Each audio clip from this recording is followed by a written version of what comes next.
제57차 최고위원회 회의를 개최합니다. 연동형 비례대표제에 대해서 홍보를 합니다. 9시 23분 기차를 타기 때문에 오늘 8시 반에 최고회의를 개최하겠습니다. 기자 여러분들, 죄송했다는 말씀도 이렇게 일찍 나와주신 데 대해서 감사의 말씀을 드립니다. 어제는 안동에 가서 신년 할애 경석을 하고 그 앞에서 손다방을 열었는데 350에서 400명 정도가 이렇게 오셨더라고요. 안동뿐만이 아니라 이웃 포항, 경산, 구미 이런 데서도 많이 오시고 권오을 의원께서 지금 특별기획인데도 시민들 해주셔서 고마운 마음은 담아낼 것도 없고 바른미래당에 대한 기대가 또 선거제도 개혁에 대한 기대가 경상북도에서도 크게 공유되어 있는 것에 대해서 크게 공유됐습니다. 오늘 손혜원 의원 사건에 대해서 그 말씀 드리겠습니다. 손혜원 의원 사건과 관련해서 지난 최고위에서 저는 국민은 현명합니다.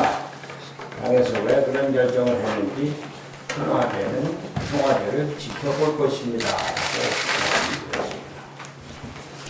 어제 손혜원 의원의 기자회견을 보고 이제는 정말로 청와대가 나서지 않으면 안 될 상황에 다다랐다는 생각을 했습니다.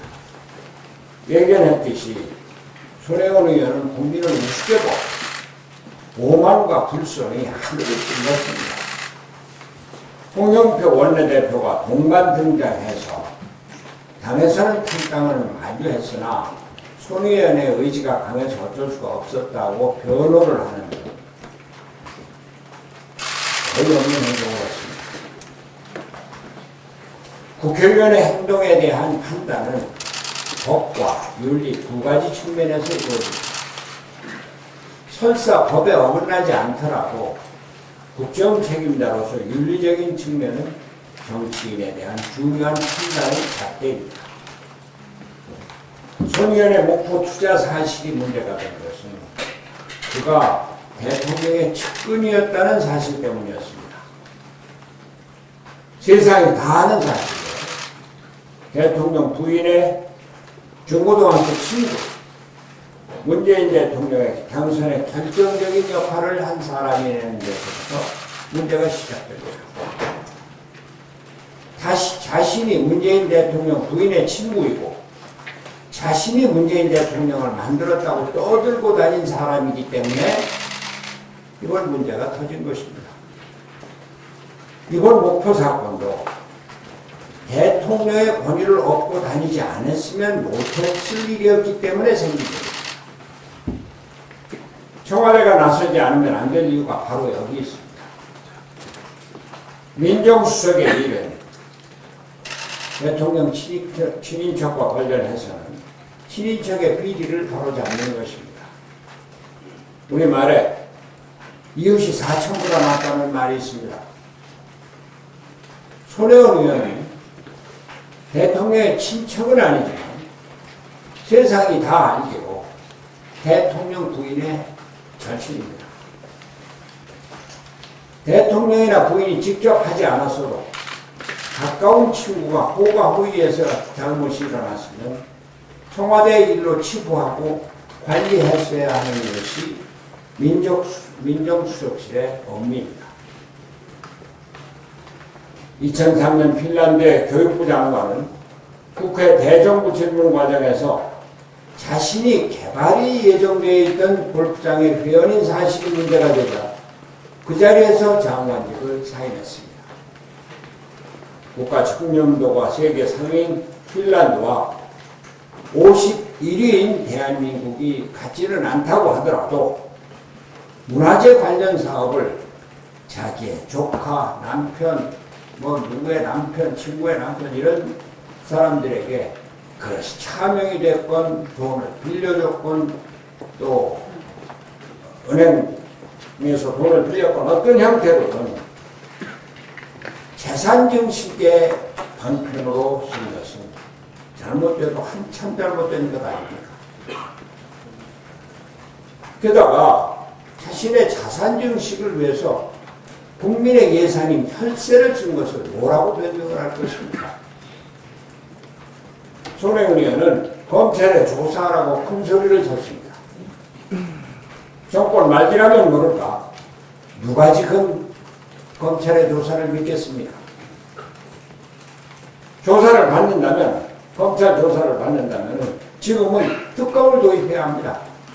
정권으로부터 독립된 기관의 조사를 받아야 할 것입니다. 국회 상임위 하려고 하는데 상임위에서 제대로 규명이 되겠습니까?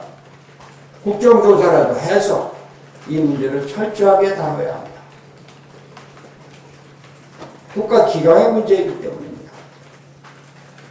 대통령과 대통령 부인이 가까운 사람이라고 해서 국민의 혈세를 마음대로 쓰고 문화재 관리 사업이라고 해서 여러 가지 형태로 투자를 하고 그래서 재산을 늘리고 이것이 촛불혁명이 얘기하는 이것이 나라입니까?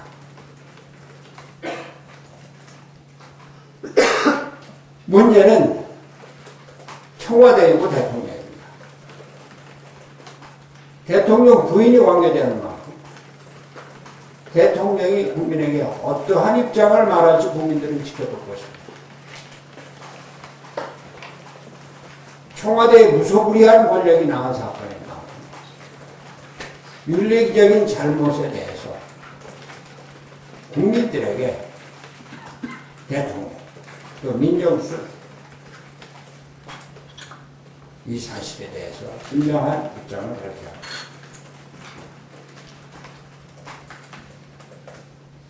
개인적으로는 안 좋습니다만 홍영표 원내대표도 책임져야 합니다. 저는 개인적으로 홍영표 원내대표를 좋아합니다. 정치적인 능력도 탁월하고 국회 운영에서도 여러 가지 합리적인 능력을 보여주었습니다. 그러나 이번에 손혜원 의원 기자회견에 동행해서 여러 가지 변명과 손혜원 의원에 대한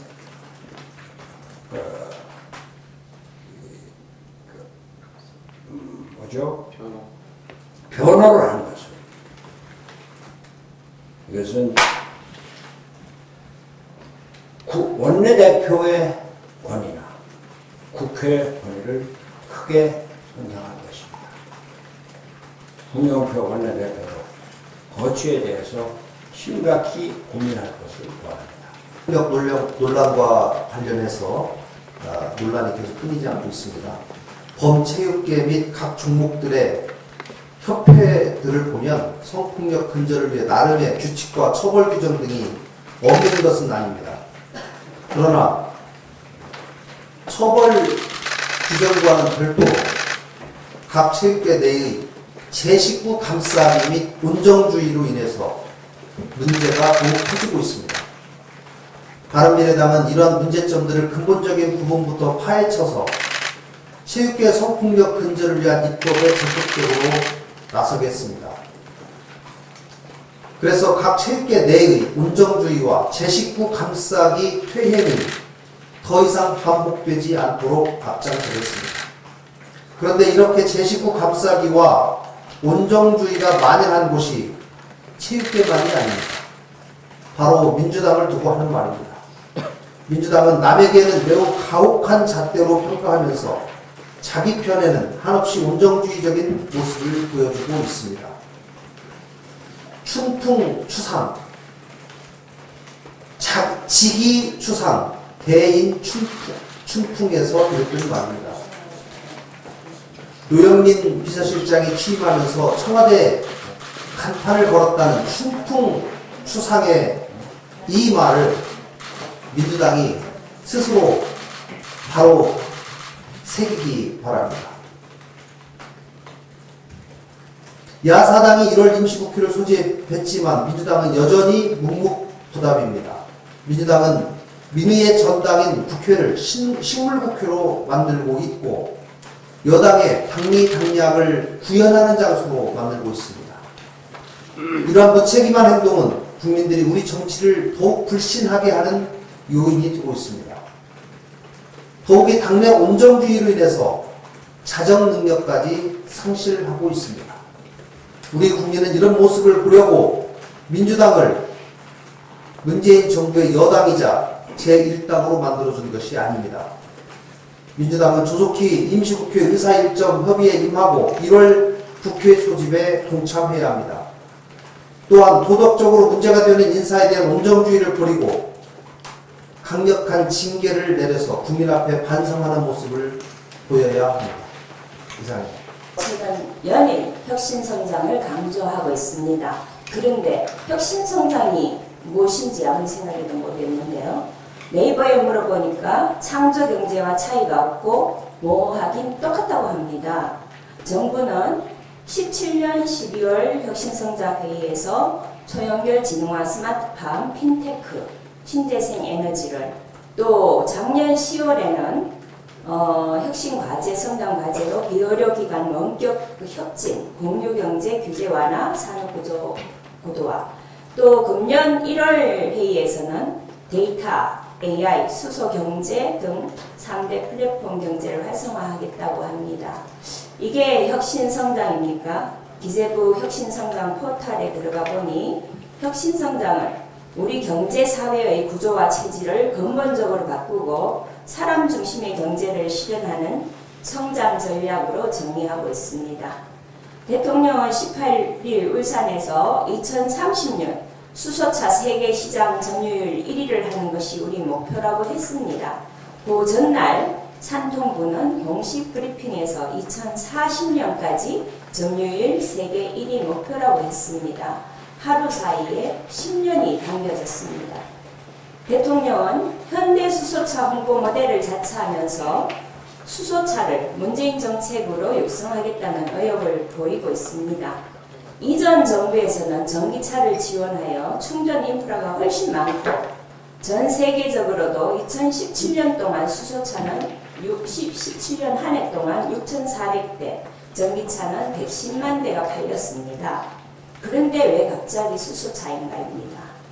전기차와 수소차에 대한 충분한 검토가 이루어졌는지 이전 정부가 전기차로 갔으니 이제 수소차로 가는 건 아닌지 우려스럽습니다. 정부가 혁신성장을 제대로 하기 위해서는 첫째, 근본 개념에 맞는가? 혁신성장이 경제구조를 바꾸는 것이라면 AI, 수소차 등 이런 기술을 나열하는 게 맞는가를 점검해야 됩니다. 둘째, 기술은 충분히 검토되었는가? 자동차도 주요 수출품이므로 글로벌 트렌드가 어떻게 갈 것인가 중요합니다. 셋째, 로드맵은 제대로 설정되었는가? 산업부는 30년이든 40년이든 문제될 거 없다고 하는데 이는 로드맵 설정을 꼼꼼히 안 따졌다는 얘기입니다.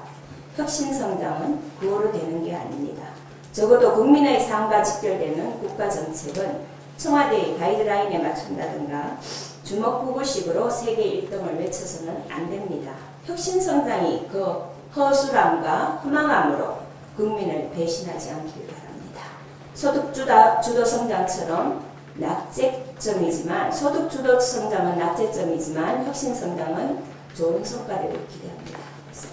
조혜주 후보자 내정 이후에 조혜주 후보자가 더불어민주당 문재인 당시 대통령 후보의 공명선거 특보로 임명된 사실이 더불어민주당의 백서를 통해서 확인이 돼서 정치적 중립성 그리고 캠페인사의 문제점, 중앙선관위의 공정성 보장 등의 문제를 제기를 하였습니다.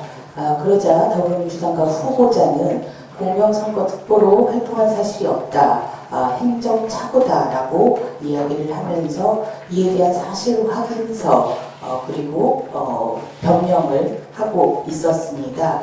이에 거짓말과 은폐 의혹까지 상황이 더 심각해지자 이를 확인할 수 있는 증인 신청을 요구를 했으나 더불어민주당이 그동안 이에 대해서 응하지 않았습니다. 오늘 도시의 행정안전위원회를 개최를 해서 증인 신청과 관련해서 3당 간사 간의 위임을 받아서 증인에 대한 협의를 하고 향후 원만한 인사청문회가 개최될 수 있도록 3당 간의 노력을 한다라는 내용의 협의가 되어서 오늘 14시에 행정안전위원회가 개최가 되고 그리고 3당 간사 간의 증인에 대한 협의가 시작되었음을 말씀드립니다. 증인 신청을 통해서 공명선거 특보로 활동하였는지 여부, 그리고 공명선거 특보를 하였음에도 불구하고 이를 당 관계자나 후보자가 거짓말로 은폐하였는지 여부를 명백하게 사실을 규명을 해야 합니다. 이 명백한 사실 규명 후에 정치적 중립성과 공정성이 보도로 보장되는 중앙선관위원이 임명될 수 있도록 민주당은 적극적으로 협조해 주시길 바랍니다. 그리고 손혜원 의원과 관련해서 부동산 투기 의혹과 관련해서 손혜원 의원의 대응 방식이 재산, 목숨, 의원직과 같은 판돈을 키우는 방식으로 대응을 하고 있습니다. 낯설지 않은 모습입니다. 최경환 전 부총리가 뇌물수수 의혹에 대해서 동대구역에서 할복을 하겠다라고 판돈을 키운 방식과 너무나 동일합니다. 이렇게 판돈을 키우는 방식의 대응은 그 이유가 구체적 사실관계에 있어서 자신이 전혀 없기 때문입니다. 구체적 사실관계 하나를 살펴보면 남편이 이사장의 문화재단 명의로 구입한 목포 근대역사문화공간 내 부동산과 관련해서 모두 국고로 환수된다라고 설명을 하고 있습니다. 그러면서 이 부동산으로 본인이 이익을 취하는 것은 불가능하다라고 설명을 하고 있습니다. 그러나 손의원의 주장과 달리 재단법인의 재산은 기본재산과 보통재산으로 나뉘는데 모두 재단이 매도하거나 중요할 수 있습니다. 특히 보통재산에 있어서는 자유롭게 처분이 가능합니다. 1월 20일 문체부에 보고된 크로스포인트 문화재단의 기본재산은 2014년 재단 허가 때 신고한 자본금 3천만 원이 전부이고 재단이 보유한 나머지 재산은 모두 보통재산으로 분류되어 매매가 가능합니다. 결국 손혜원 의원이 목포 부동산을 통해 이익을 실현하는 게 불가능하다라는 주장은 거짓말로서 국민들에게 이러한 부분을 사실을 기초해서 대응할 수 없기 때문에 판돈을 키우는 방식으로 대응을 하고 있습니다. 바른미래당은 2018년 4월 3일 김기식 전 금감원장 후보자 사건을 계기로 공직자 등이 가족이나 가족과 이해관계가 있는 법인, 단체 등을 사적 이해관계자로 규정하고 공직자 등이 사적 이해관계자에게 부당이득을 줄 수 있는 경우 등에 대한 통제수단을 마련하는 부정청탁금지법, 일명 김기식 방지법을 발의했습니다. 김기식의 이유는 손혜원의 사적 이해관계자 이 추구를 보면 이 법의 처리가 더욱 시급합니다. 아직 정부위에 계류되어 논의 중에 있습니다. 바른미래당은 김기식, 손혜원 방지법이 빠른 시일 내에 처리되도록 최선을 다할 것입니다. 대통령 김영철 북한노동당 부위원장과 위원장을 가진 후에 2월 말에 제2차 북미 정상회담을 가지기로 합의했다고 밝혔습니다. 우리는 제2차 북미 정상회담 개최 합의를 크게 환영합니다. 이번 북미 정상회담이 그동안 지지부진했던 북한의 비핵화 논의에 중요한 물꼬를 트는 계기가 될 것을 기대합니다.